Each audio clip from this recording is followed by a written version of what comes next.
What's up, Internet? This is Clinton Manning, and you're watching Tales by Firelight.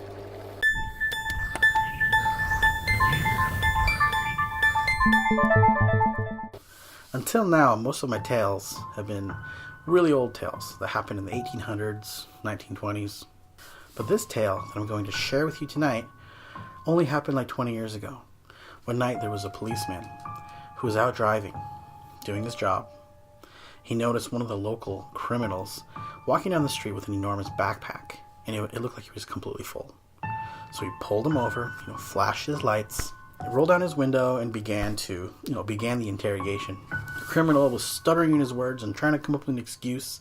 He wanted to see what was in the backpack, of course, when the policeman noticed the smell of gas, and it was strong. So he completely dropped what he was doing, got out of the car, followed his nose to the house directly in front of him. He rushed to the home, and on the side of the house there was a door, and it was open. So he went in there, and he found the gas, and he turned it off. And thank goodness that he did. It was a miracle that he found this in time. The ambulance was called, and the family was taken to the hospital. Now, in this home lived a family of 5. This family had 3 children, and the oldest was a 17-year-old boy. Now, when they were at the hospital, everyone else was okay, but the boy, he was in a coma. He looked really pale and really thin. So the doctors were worried, and so were his parents. But his parents told the doctors, actually, he's been pale and thin like that for a while. We've been worried about him. He's been acting really strangely. So his mother stayed by his side the entire time, and he was only in a coma for 2 days. When he finally woke up, he saw his mom, he looked around the room, and he began to cry. His mother was thrilled that he was awake, and she gave him an enormous hug and tried to comfort him.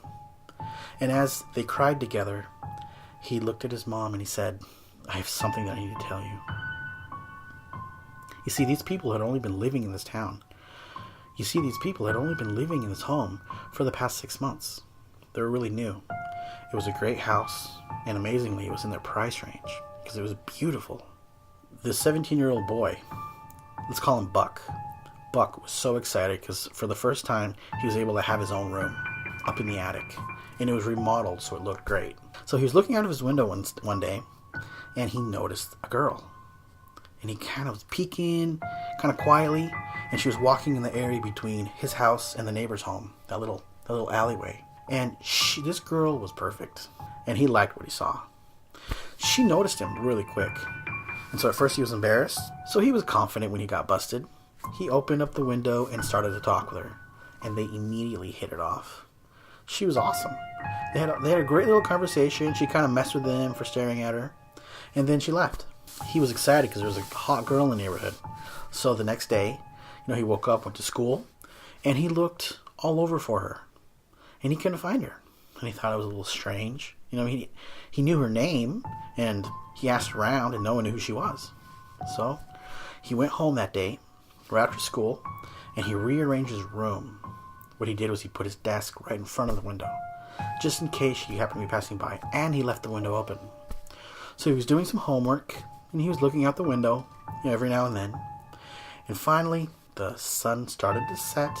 It was dusk, and there she was, walking, right where she was last time. So he opened the window a little more, and he shouted out to her. And she looked up at him and smiled, and they had a little chat. And then she said that she was cold. She's like, "I am freezing." And so he said, "Would you like to come in?" And without any hesitation, she was like, "Yes." And there's a huge pole on the side of their house. And she grabbed that pole, and she climbed the side of the wall. And soon, she was at the top of the pole, and she was climbing into the room. So he thought it was kind of weird that she didn't just come in through the front door like everyone else.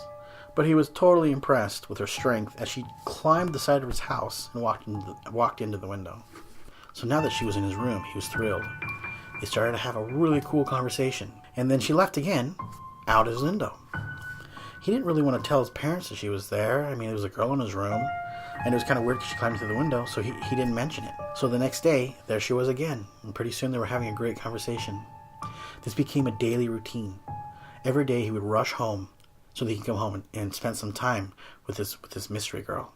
And they talked about all kinds of things, and they laughed, and they had so much in common. But as time went by, the conversations became more serious, less silly, and they started talking about her home. And she expressed how she missed her home, how she wanted to go home, and she missed her family. And as he listened to her, he really wanted to comfort her. He wanted to be there for her, but he couldn't. So one day, as he was sitting across from her, she was on his bed and he was sitting on a chair. He was brave, and he built up his courage, and he moved in for a kiss. When his lips touched her lips, there was a cold, buzzy feeling, and she moved away. At that moment, he knew that she wasn't like the other girls, and she knew that he knew it, but he didn't care, so he kept talking to her. And they talked every day. He didn't want to come down for meals anymore. He didn't want to do anything other than be with her. He didn't even want to go to school anymore. And it got to the point where all she would talk about is how she wanted him to go home with her, how she needed him, how they needed to be together. And he knew that he couldn't. Not yet. He knew that he couldn't do this. He couldn't go with her, even though he loved her. For the past few days, he wasn't able to sleep because she wasn't even leaving his house anymore. She would plead late into the night, "Please, we need to be together." And he loved her, but he couldn't. But after 3 or 4 days of not sleeping, watching the girl that he loves cry, she needed him, he finally gave in, and he said, "Okay, I'll come with you." She was so thrilled. She was excited. She stood up right there. It was like 3 a.m, and she walked out his front door, down the stairs. It was the first time that she didn't go out the window. He was so exhausted that he laid down in his bed, and he finally went to sleep. This night was the same night of the gas leak. Hey everyone, thank you so much for watching Tales by Firelight. I was a storyteller when I was a kid, and now as a grown-up, I work in Hollywood helping them make movies and tell their stories. So I've decided to bring my stories to you here on YouTube. So please subscribe so you don't miss the next tale. Goodbye.